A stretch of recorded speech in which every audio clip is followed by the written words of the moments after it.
Very good morning friends, नमस्कार, आदाब, सत श्री अकाल। कैसे हैं आप लोग? आशा करता हूँ सब लोग ठीक होंगे।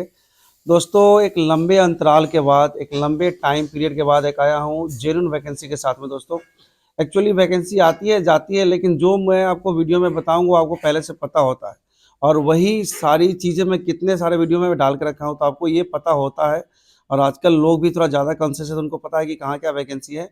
लेकिन कुछ कुछ वैकेंसी है जिसके बारे में हमें या फिर जो एलिजिबल कैंडिडेट्स हैं उनको पता नहीं होता है कि ये कब होने वाला है, क्योंकि वो कभी-कभी वेबसाइट पे भी नहीं आती है और ना ही किसी जगह किसी सोर्स से पता चल पाता है दोस्तों।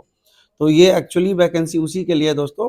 और ये जहाँ तक बात करें अभी अपने पूरे पैन इंडिया में कुल मिला के 4-5 एयरलाइंस ही रह गई है। बाकी जैसे कि जेट एयरवेज और गो एयर बंद होने के बाद देखा जाए तो एयर इंडिया एक्सप्रेस, विस्तारा मिला के एक एयरलाइन हो गई।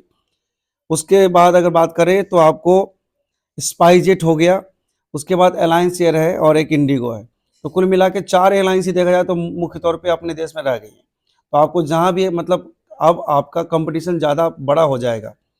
उसके अलावा अगर आपको कहीं कोई एयरलाइन में अगर नहीं मिल पाती है तो आप किसी ग्राउंड हैंडलिंग में जा सकते हैं, जैसे कि एयर इंडिया सेट्स हो गया, ग्लोबल इंडिया है, इंडो थाई है। लेकिन आप पहले कोशिश करेंगे सबसे पहले कि किसी भी एयरलाइन में जाने की। तो जहाँ तक बात करें एयरलाइन की वैकेंसी के बारे में, तो ये वही अच्छा एक मौका है। तो दोस्तों, बिना देरी किए आज का वीडियो प्रारंभ किया जाए। दोस्तों, आज हम बात करेंगे एक वैकेंसी जो कि स्पाइसजेट में निकली है।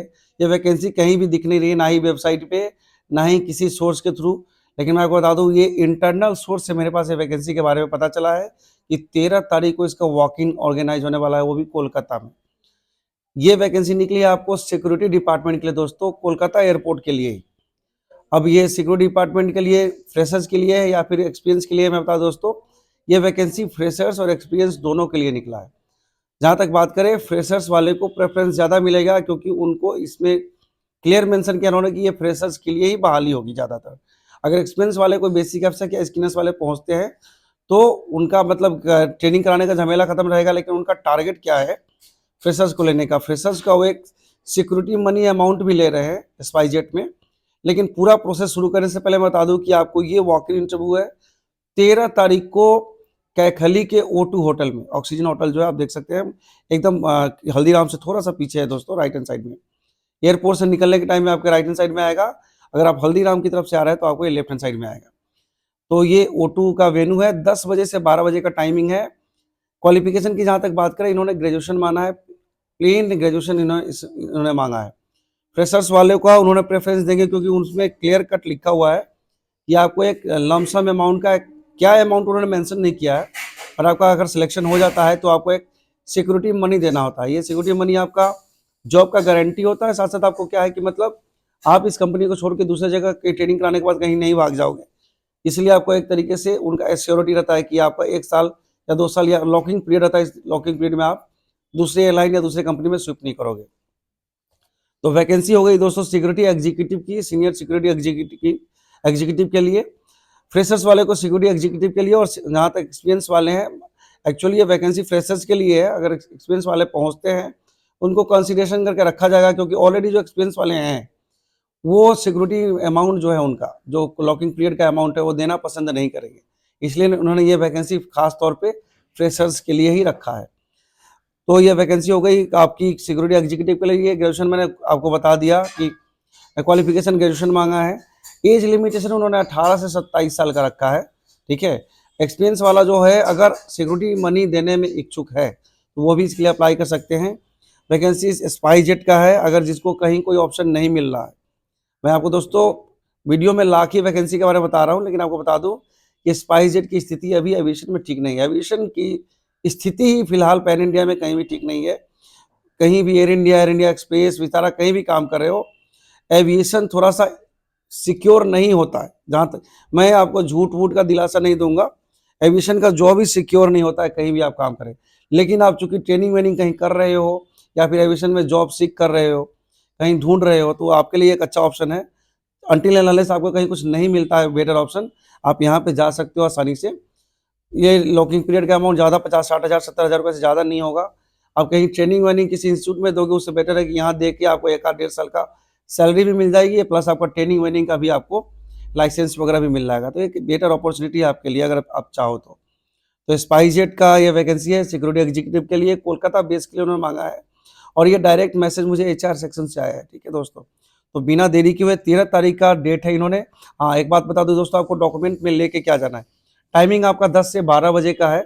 12 बजे के बाद 12 कुछ भी 5-10 मिनट भी लेट होगा तो उन्होंने लिख दिया है कि वो कंसिडरेशन नहीं करेंगे। मतलब आप कोशिश करना 10 से 12 बजे के बीच में वहाँ पहुँच जाने का। डॉक्यूमेंट में उन्होंने CV मांगा है, आपको लेटेस्ट पासपोर्ट का कॉपी मांगा है जो 2022 या 2023 के बाद का इशू हुआ। मतलब आपको सबको पता है कि आजकल DIV वेरिफिकेशन ज्वाइनिंग करने के बाद कराया जाता है। पहले आपको पासपोर्ट का जीरोक्स मांगा जाता है, जिस ईयर में इशू हुआ था उससे लेके 5 ईयर्स तक आपका एयरपोर्ट पास बनता है। मतलब लेट सपोज आपने 22 को आपका पासपोर्ट इशू हुआ है तो 22 और 5 27, मतलब 2027 तक का आपका एयरपोर्ट पास बनेगा। 2023 में है तो 2028, 2024 है तो 2029 में। मतलब जिस साल इशू हुआ होगा उससे लेके अपकमिंग 5 ईयर्स तक का आपका एयरपोर्ट पास बनता है उसके बिहेव पे। एक बार ज्वाइनिंग हो जाने के बाद उस पासपोर्ट के बिहेव पे आपका जब पास बन जाता है तो नेक्स्ट पास जब बनता है उसी बीच में आपको कंपनी आपका DIV वेरिफिकेशन करवाती है BCS के माध्यम से। BCS को एक DIV फॉर्म सबमिट करना होता है, फिर आपका इंटरनल DIV वेरिफिकेशन होता है। आपको पता भी नहीं चलेगा, आपका जब वेरिफिकेशन आएगा तब आपको थाने वाले से कॉल आया कि आपका वेरिफिकेशन आया, आप आ जाइए करके। तो ये आपका बाद में करवाते हैं, लेकिन आपको फिलहाल ज्वाइनिंग करना हो तो कहीं भी पासपोर्ट की कॉपी ही मांगते हैं। तो 10 से 12 बजे का टाइम है। आपको डॉक्यूमेंट में CV हो गया, पासपोर्ट की कॉपी हो गया, एक पासपोर्ट साइज का फोटोग्राफ भी मांगा और अपने आधार कार्ड की कॉपी। आधार कार्ड की कॉपी, पासपोर्ट की कॉपी को आपको सेल्फ अटेस्टेड करना है, बॉटम में साइन कर लेंगे। CV लेटेस्ट एक होना चाहिए जिसमें आपका फ़ोन नंबर, मेल ID ये सब क्लियर पता चलना चाहिए, कहीं कुछ गड़बड़ ना हो। आपको रीच चेक कर लेना कहीं कुछ गड़बड़ ना हो तो देखने के लिए, क्योंकि आपको जब सिलेक्शन हो जाएगा तो कंपनी आपको उसी नंबर और उसी मेल ID पे अप्रोच करेंगे। तो 10 से 12 बजे का टाइम है। 13 दिसंबर का डेट है दोस्तों। कैथली O2 होटल जो एयरपोर्ट के पास में है, हल्दीराम के ठीक पास में है, ये आपका वेन्यू है। तो बिना देरी किए हुए इस वीडियो की बात कर रहा हूँ, बिना देरी किए हुए इस जॉब को फटाफट अप्लाई कीजिए और अच्छा अपॉर्चुनिटी है। अगर कहीं कुछ नई ऑप्शन आपको मिला है तो बेटर ऑप्शन आपके लिए दोस्तों। मिलते हैं अगले वीडियो में अगले नई जॉब वैकेंसी, अगले नए जॉब पिटारा के साथ में। तब तक आप सबका बहुत बहुत धन्यवाद। नमस्कार, आदाब, सत श्री अकाल, जय हिंद।